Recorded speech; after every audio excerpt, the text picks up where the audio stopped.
Hey Phoenixou, ici le Phoenix. Aujourd'hui, retour sur le tome 4 de Valkyrie Apocalypse.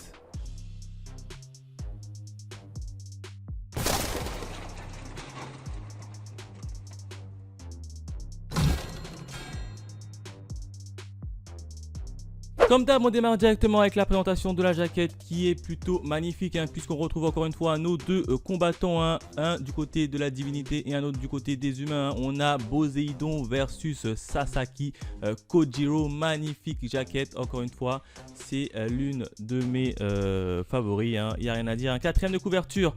Pas grand chose, on a juste le petit résumé des familles qui reprend les événements qui se sont passés dans le tome dernier, dans le tome numéro 3. On ouvre, on a une petite page en couleur et ça fait plaisir puisqu'on retrouve qui? On retrouve notre jeune petit Poséidon, petite divinité du côté des divins, si ça se dit, magnifique. Il tape la pose, il est beau gosse, Et puis c'est tout en termes de bonus, on n'a pas de présentation de personnages ou même de petites histoires annexes. Voilà, maintenant on passe directement à la partie review. Et on démarre directement au niveau des événements. Alors j'en décompte 3. Le premier événement, j'ai envie de l'intituler le début des hostilités. Pourquoi? Et ben ça y est, c'est parti. On a Sasaki et Poséidon qui vont commencer à se fight. Alors ils vont pas commencer directement à se fight avec les poings, les armes, etc.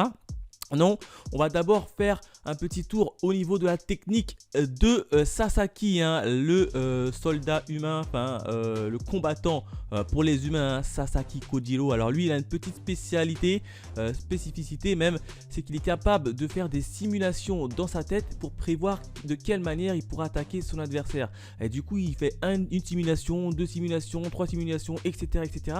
Et puis, il voit que dans toutes ces simulations, Poséidon le tue d'une manière assez facile. Alors là, tu as Kojiro qui commence à transpirer, à se chier dessus, il n'y a pas d'autre terme.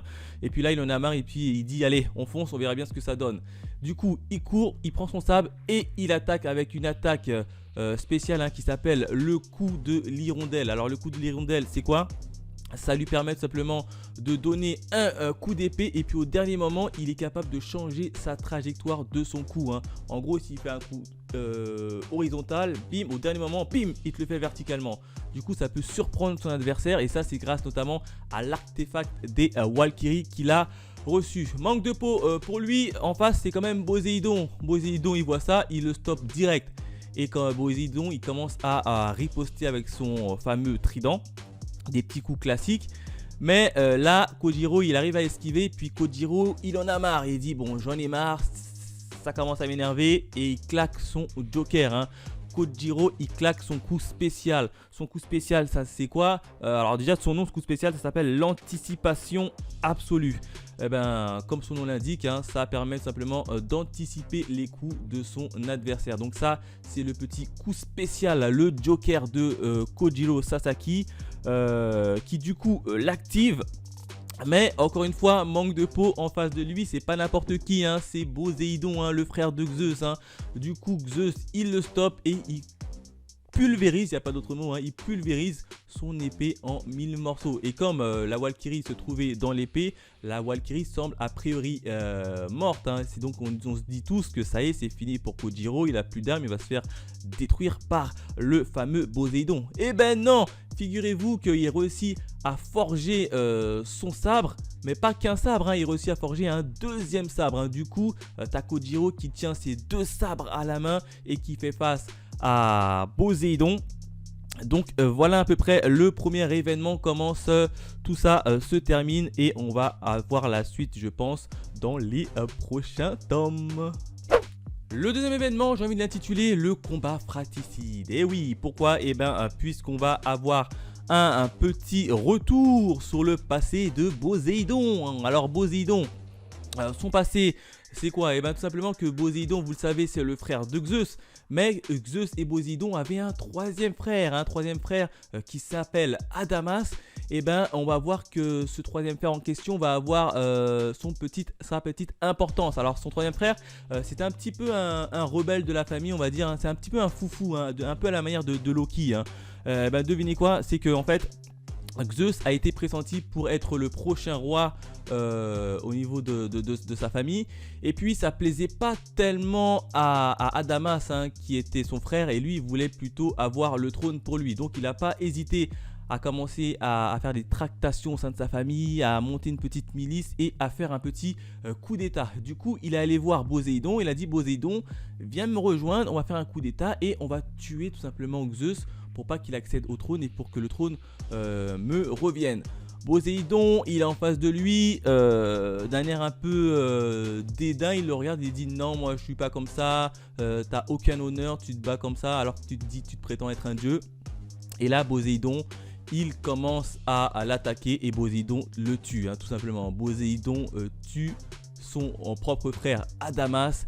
Et voilà, tout simplement, hein. Et puis on retourne sur le combat entre Sasaki et Poséidon. Donc on peut voir que Poséidon a tué son frère sans même esquisser un petit regret ou quoi que ce soit. Donc on peut voir la badassitude de Poséidon, hein. C'est pour ça qu'on le voit quand il tape contre Kojiro Sasaki, il a aucune expression, il est assez neutre, il est capable de tuer n'importe qui si il estime qu'il mérite de mourir. Enfin, le troisième événement, j'ai envie de l'intituler la naissance d'un sabreur. Pourquoi? Puisque une fois qu'on a eu le passé de Poséidon, on a également eu le passé de Sasaki Kojiro. Et ben, devinez quoi dans son passé? Et ben, on apprend que Sasaki Kojiro, c'était un petit flemmard, hein. Le gars, il était extrêmement flemmard, hein, à la manière de Shikamaru, hein. Vous savez, hein, un petit jeune qui a pas trop envie de se démener, etc. Et ben, c'est Sasaki Kojiro. Jusqu'au jour où il s'est fait un peu casser la figure au niveau de son dojo. Alors le gars il disparaît pendant 6 mois et là il revient, il est hyper badass et il casse la figure à tout le monde dans le dojo. Donc ça c'est Sasaki.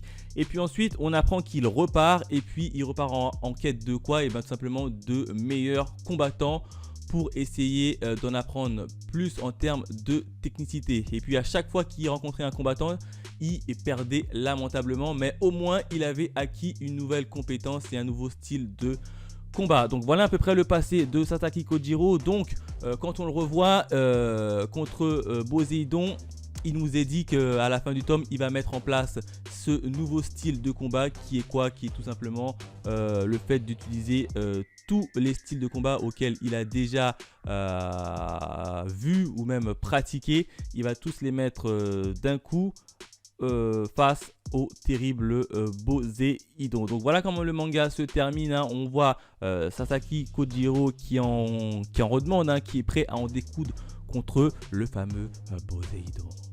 Voilà ce que je pouvais dire sur le tome 4 de Valkyrie Apocalypse. Encore une fois, un tome plutôt intéressant, hein. Encore une fois, ce n'est pas des combats pour montrer des combats, mais il y a quand même de la technicité dans ces combats et ça fait plaisir. En termes de notes, si je vais mettre sur 5 étoiles, j'aurais mis un petit 4 sur 5. Voilà, un petit 4 sur 5. Voilà, n'hésitez pas à me dire dans les commentaires si vous lisez le Valkyrie Apocalypse ou bien si vous avez vu l'animé. Alors, j'ai pas encore débuté l'animé, mais je vais un peu le débuter puisque j'ai un peu rattrapé mon retard sur les tomes. Donc, je pense que je vais débuter l'animé et puis je reviendrai en même temps faire un petit retour sur l'animé vs le manga. Voilà ce que je pouvais dire sur le tome 4 de Valkyrie Apocalypse. N'hésitez pas à laisser des commentaires. Quant à nous, on se dit à la prochaine. Allez, bye mes Phoenixous.